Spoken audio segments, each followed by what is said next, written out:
ஆம்ஸ்ட்ராங்கோட கேஸை பற்றி இதுவரைக்கும் உங்களுக்கு ஒரு அண்டர்ஸ்டாண்டிங் இருந்திருக்கும். நிறைய ஆர்டிக்கல் படிச்சிருப்பீங்க, நிறைய நியூஸ் சேனல்ஸில் வரக்கூடிய அப்டேட்ஸ் எல்லாமே பார்த்துருப்பீங்க. பட் அது எல்லாமே இவங்க கைது செய்யப்பட்டாங்க, இவங்களுக்கு இதில் தொடர்பு இருக்குது, இந்த கட்சிக்காரங்க அப்படின்னு தான் இருந்திருக்கும். பட் ஓவராலாக அந்த கொலைக்கு முன்னாடி என்ன நடந்தது, கொலைக்கு அப்புறம் என்ன நடந்தது அப்படிங்கிற விஷயத்த நம்மளால் தெரிஞ்சிக்கவே முடியல. நீங்கள் இதுக்கு முன்னாடி இதை பற்றி ஒரு நியூஸ் கேள்விப்பட்டிருப்பீங்களே, அதெல்லாம் அழிச்சிட்டு இந்த வீடியோவை பாருங்கள். இதுக்கு முன்னாடியும் பின்னாடியும் என்ன நடந்திருக்கு அப்படிங்கிறது உங்களுக்கு கிளியராக தெரிய வரும். சொல்லப்போனால் இந்த ஊர்லலாம் சொல்லுவாங்கள்ல, கிணறு தோண்ட பூதம் வெளி வந்தது அப்படிங்கிற மாதிரி இந்த கொலைக்கு அப்புறம் இதுவரைக்கும் சென்னையில் வந்து ஒரு 100-150 ரவுடிகள் வந்து கைது செய்யப்பட்டிருக்காங்க. அதில் நிறைய பேர் பார்த்தோன்னா இந்த ஆம்ஸ்ட்ராங்கோட கொலையில் தொடர்புடையவங்களாக தான் இருக்காங்க. எப்படி ஒரு கொலைக்கு பின்னாடி இத்தனை லோக்கல் ரவுடிகள், பெரிய பெரிய ரவுடிகள் எல்லாம் இன்வால்வ் ஆகியிருக்காங்க அப்படின்னு ஒரு கேள்வி வருது இல்லை. இங்கே என்ன நடந்திருக்கு அப்படின்னா, எதிரியோட எதிரி நண்பன் அப்படிங்கிற அந்த பாயிண்ட்ல தான் எல்லாருமே ஒரே இடத்த கனெக்ட் ஆகியிருக்காங்க. சரி, இவ்வளவு ரவுடிகள் வந்து எதிரியோட எதிரி, ஆம்ஸ்ட்ராங்கை பிடிக்காதவங்க எல்லாம் ஒரு இடத்த கனெக்ட் ஆகுறாங்க. பட் இதை இனிஷியேட் பண்ணியிருக்கணும்ல யாராவது. அங்கே தான் இந்த ஆற்காடு சுரேஷ் அப்படிங்கிறவரோட பேர் வருது. 2023 ஆகஸ்ட் 27 கொலை செய்யப்பட்டவர் தான் ரவுடி ஆற்காடு சுரேஷ். அவருடைய கொலைக்கு வந்து பழி வாங்கணும் அப்படின்னு ஒரு டீம் வந்து முடிவு பண்ணுறாங்க. அதுவும் எப்படின்னா, அடுத்த வருஷம் ஆகஸ்ட் 27 ஆற்காடு சுரேஷோட அந்த நினைவு நாள் வர்றதுக்கு முன்னாடி அவர் ஆம்ஸ்ட்ராங்கை கொலை பண்ணணும் அப்படின்னு முடிவு பண்ணுறாங்க. அதுக்காக 2 டேட் ஃபிக்ஸ் பண்ணுறாங்க. ஒன்று ஆகஸ்ட் 27, இன்னொன்று ஜூலை 5 ஆற்காடு சுரேஷோட பிறந்த நாள். அந்த 2 நாளில் வந்து ஆம்ஸ்ட்ராங்கை கொலை பண்ணணும் அப்படின்னு முடிவு பண்ணுறாங்க. அதுக்கு பின்னாடி இருக்கக்கூடிய புள்ளிகள் தான் அஞ்சலை, ஆற்காடு சுரேஷோட மனைவி, அட்வொகேட் அருள், அப்புறம் ஆற்காடு சுரேஷோட தம்பி பொன்னை பாலு, அப்புறம் ஆற்காடு சுரேஷ் கூட ஒரு 10-15 வருஷமாக பழகிட்டு ரைட் ஹேண்டு லெஃப்ட் ஹேண்டு எல்லாமா இருந்த சிசிங் ராஜா, இவங்க எல்லாம் பிளான் பண்ணுறாங்க ஆம்ஸ்ட்ராங்கை வந்து இந்த 2 நாளில் கொல்லணும் அப்படின்னு. பட் இவங்களுக்கு அந்த எண்ணம் இருக்குது, பழி வாங்கணும், ஆற்காடு சுரேஷோட கொலைக்கு பழி வாங்கணும் அப்படின்னு. பட் யாரை அப்ரோச் பண்ணலாம் அப்படின்னு பார்க்குறப்ப தான் சம்போ செந்தில் இந்த விஷயத்துக்குள்ளே வராரு. சம்போ செந்தில் யாருன்னு பார்த்தோம்னா, அவர் வந்து நார்மலாக ஒரு தூத்துக்குடியை சேர்ந்தவர். இங்கே வட சென்னையில் வந்து அட்வொகேட்டாக இருந்துட்டு இருக்கப்போ அங்கே நிறைய ரவுடிங்களுக்கு வந்து அட்வொகேட்டாக போயிட்டு ஆஜராக ஆரம்பிக்கிறார். அப்போது அவருடைய சர்க்கிள் அப்படிங்கிறது ஃபுல்லாகவே ரவுடிங்களை சுற்றி உருவாகுது. ஒரு நேரத்தில் நிறைய கொலை கேஸ் வந்து இவர் மேலேயே வர ஆரம்பிக்குது. இவர் அட்வொகேட் தொழிலை விட்டுட்டு இவரும் ஒரு ரவுடியாக மாற ஆரம்பிக்கிறார். ஆனால் அப்போவே 10 வருஷத்துக்கு முன்னாடியே A+ ரவுடி அந்த கேட்டகரிக்கு சம்போ செந்தில் வந்துடுறாரு. அவர் மேலே அப்போவே வந்து 4 கொலை வழக்கு, ஒரு 30க்கும் மேற்பட்ட வழக்கு இருக்குது. ஸோ அதனால் இங்கே இருந்தால் போலீஸ்கிட்ட மாட்டிப்போம் அப்படின்னு சொல்லிட்டு தப்பிச்சு வெளிமாநிலத்துக்கு போனவர் தான் இந்த சம்போ செந்தில். அவர் அப்ரோச் பண்ணுறதுக்காக இடையில வர இந்த டீம் நினைக்கிறாங்க, ஆற்காடு சுரேஷுக்காக பழி வாங்கணும்னு நினைக்கிறாங்கல்ல, அந்த டீம் வந்து நினைக்கிறாங்க சம்போ செந்திலை நம்ம அப்ரோச் பண்ணணும் அப்படின்னு.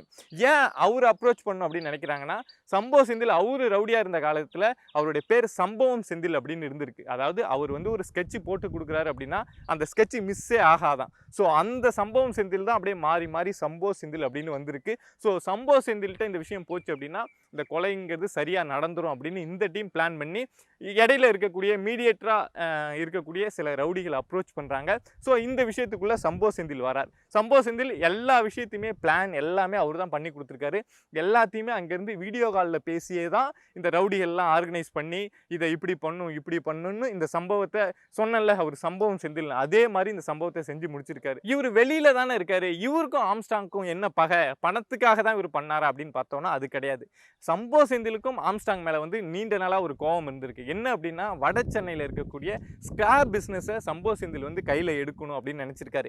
ஏன்னா சம்போ செந்தில் வந்து வெளி ஸ்டேட்டில் இருந்தால் கூட அவருடைய பிஸ்னஸ், அவருடைய ஆக்டிவிட்டி எல்லாமே வட சென்னையை சுற்றி தான் இருந்திருக்கு. அங்கே இருக்கக்கூடிய பிஸ்னஸை கைப்பற்றணும், அங்கே இருக்கக்கூடிய விஷயத்தில் இன்வெஸ்ட் பண்ணணும் அப்படின்னு தான் இங்கே இருக்கக்கூடிய லோக்கல் ரவுடிகளை வச்சு எல்லா விஷயமுமே பண்ணிட்டு இருந்திருக்காரு. சொல்லப்போனால் இங்கே யாராவது ஒரு கான்ட்ராக்டர் வந்து ஒரு பில்டிங் கட்டுறாங்க, ஒரு விஷயம் செய்கிறாங்க அப்படின்னா அதுக்கு வந்து கமிஷன் வந்து சம்போ செந்திலுக்கு போகுமா, இங்கே இருக்கக்கூடிய லோக்கல் ரவுடிகள் வாங்கி அவருக்கு கொடுப்பாங்களாம். ஸோ வெளி ஸ்டேட்டில் இருந்தால் கூட அவருடைய பிஸ்னஸ், அவருடைய ரவுடிசம் அப்படிங்கிறது வட சென்னை பகுதியில் இருந்துகிட்டே தான் இருந்திருக்கு. சரி, ஒரு லெவல் முடிஞ்சதுக்கு அப்புறம் அந்த ஸ்கிராப் பிஸ்னஸை கையில் எடுக்கலாம் அப்படின்னு சம்போ செந்தில் நினைக்கிறப்போ அங்கே வந்து தடையாக நின்ன பர்சன் தான் ஆம்ஸ்ட்ராங். ஸோ நம்ம ஸ்கிராப் பிஸ்னஸ்னதும் என்னப்பா ஒரு சின்ன பிஸ்னஸாக இருக்கும் அப்படின்னு நினைப்போம். பட் வட சென்னையை பொறுத்த வரைக்கும் இந்த ஸ்கிராப் பிஸ்னஸ் அப்படிங்கிறது ஒரு நாளைக்கு 100 கோடி ரூபா பிஸ்னஸ் ஆகக்கூடிய ஒரு தொழில் தான் இந்த ஸ்கிராப் அப்படிங்கிறது. ஸோ அந்த விஷயத்துக்கு ஆம்ஸ்ட்ராங் தடையா இருக்காரு. அதனால ஆல்ரெடி சம்போ செந்திலுக்கும் ஒரு மோட்டோ இருக்கு. ஆம்ஸ்ட்ராங் இல்ல அப்படின்னா நம்ம இந்த ஸ்கிராப் பிசினஸை நாம கையில எடுத்துடலாம் அப்படின்னு. ஸோ அந்த டைம்ல இவங்க போய் அப்ரோச் பண்றதுனால சம்போ செந்தில் சரின்னு சொல்லிட்டு இதுல பிளான் போடுறாங்க. இதுல இடையில அங்க லோக்கல் ரவுடிகள்லாம் நிறைய பேர் இருப்பாங்கல்ல. எனக்கு ஆம்ஸ்ட்ராங்க பிடிக்காது, என்னுடைய கட்ட பஞ்சாயத்துல அவர் தலையிடுறாரு, எனக்கு வரக்கூடிய கமிஷனை வந்து அவர் தடுத்து நிறுத்துறாரு அப்படின்னு நிறைய லோக்கல் ரவுடிங்க இருப்பாங்கல்ல. அதுலலாம் ஒவ்வொருத்தவங்களா இதுல உள்ள வர ஆரம்பிக்கிறாங்க. அவங்க தான் ஹரிதரன், ஹரிஹரன் அப்படின்னு நிறைய பேர் வந்து டிஎம்கே, ஏடிஎம்கேன்னு எந்த பார்ட்டில இருந்தும் உள்ள வர ஆரம்பிக்கிறாங்க. சில பேர் வந்து பணத்துக்காக ரொம்ப சின்ன ரவுடியா இருப்பாங்க. பட் நீ இந்த சம்பவத்துக்குள்ள வா, நான் உனக்கு பணம் தரேன், இத்தனை லட்சம் தரேன்னு சொல்லுவாங்கல்ல. அத மாதிரி கேட்டுக்கிட்டு அந்த பணத்துக்காக உள்ள வந்தவங்க தான் இவ்வளவு பெரிய டீமா ஃபார்ம் ஆயிருக்காங்க. ஸோ இந்த விஷயத்துல 2 டீம் தான் மெயினா இருந்திருக்காங்க. ஒன்னு சம்போ செந்தில், இன்னொன்னு ஆற்காடு சுரேஷுக்கு பழி வாங்கணும்னு நினைக்கிற அந்த டீம். இந்த 2 டீம் திட்டமிட்டு தான் இப்ப இந்த இவ்வளவு பெரிய கொலையை நடத்தியிருக்காங்க. இப்ப இதுல இதுவரைக்கும் கைது செய்யப்பட்டவங்க அப்படின்னு பார்த்தோம்னா நமக்கு தெரியும். நிறைய பேர் வந்து சின்ன சின்னதா நிறைய பேர் கேள்விப்படுறோம். இது வரைக்கும் நான் சொன்ன பேர்லயே உங்களுக்கு புரிஞ்சிருக்கும். பட் இதுல இந்த கொலை பக்கம் முக்கியமா இருந்தவர் சிசிங் ராஜா.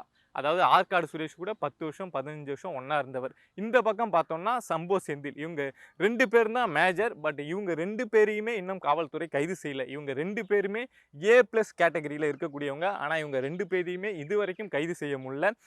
சிசிங் ராஜாவை இப்போ ஆந்திராவில் இருக்காரு அப்படின்னு தெரிஞ்சுட்டு தனிப்படை போலீஸார் போயிட்டு வீட்டை சரவுண்ட்லாம் பண்ணி பிடிக்க போகிற டைமில் அவர் தப்பிச்சு போயிருக்காரு. அதே மாதிரி சம்போ செந்தில் வந்து உத்தரப்பிரதேசத்தில் இருக்காரு. ஏன்னா அவர் ரொம்ப நாளாக வெளி மாநிலத்திலே இருக்கக்கூடிய நபர். உத்தரப்பிரதேசத்தில் நொய்டாவில் இருக்கார் அப்படிங்கிற செய்தியும் இது வரைக்கும் லீக் ஆயிருக்கு. இன்னொரு பக்கம் என்ன சொல்கிறாங்கன்னா சம்போ செந்தில் வந்து கைது பண்ணிட்டாங்க, பட் வெளியில் சொல்லாமல் அவரை வச்சு விசாரணை நடத்திட்டு இருக்காங்க அப்படின்லாம் சொல்கிறாங்க. ஸோ இது வரைக்கும் இதுதான் ஓவராலாக இந்த கேஸில் நடந்திருக்க விஷயம். இதில் தான் இடையில வந்து இந்த ஹரிதரன் இருக்கார்ல, அவரு தான் வந்து அந்த மொபைல்லாம் யாரெல்லாம் கொலை பண்ணாங்களோ அவங்களுடைய மொபைல்லாம் வாங்கி கொசஸ்தலை ஆற்றுக்குள்ளே போட்டது, இதை மாதிரி விஷயங்கள்லாம் செஞ்சவர். ஸோ அந்த மொபைலை திரும்ப உள்ளே போயிட்டு இந்த நீர்மூழ்கி போய் எடுப்பாங்கள்ல, அவங்களெல்லாம் கொண்டு வந்து அந்த மொபைல்லாம் எடுத்ததில் தான் இவ்வளோ விஷயங்களும் ஒன்று ஒன்றா தெரிய வந்திருக்கு. ஒரு பக்கம் மாட்டினவங்க எல்லாம் கன்ஃபெஷன் ஸ்டேட்மெண்ட் கொடுக்குறாங்க. இன்னொரு பக்கம் இந்த 3 மாசமாக அந்த மொபைல் இவர் தூக்கி போட்டது 6 மொபைலை தூக்கி போட்டிருக்காரு. யாரெல்லாம் கொலை பண்ணாங்களோ அவங்களுடைய மொபைல்லாம் வாங்கி. ஸோ அதை எடுத்து பார்க்குறப்போ ஒவ்வொரு விஷயமா வெளியில் தெரிய வருது. இப்போ இந்த மொபைலில் கிடைச்ச விஷயம், இத்தனை பேர் கைதானவங்க கொடுத்த கன்ஃபெஷன் ஸ்டேட்மெண்ட்டை வச்சு தான் இவ்வளோ பெரிய ஸ்டோரி நடந்திருக்குது அப்படிங்கிறது தெரிய வருது.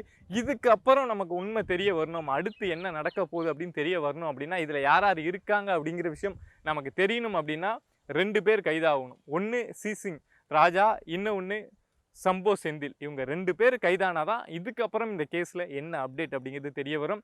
Will see you on next video. Bye viewers.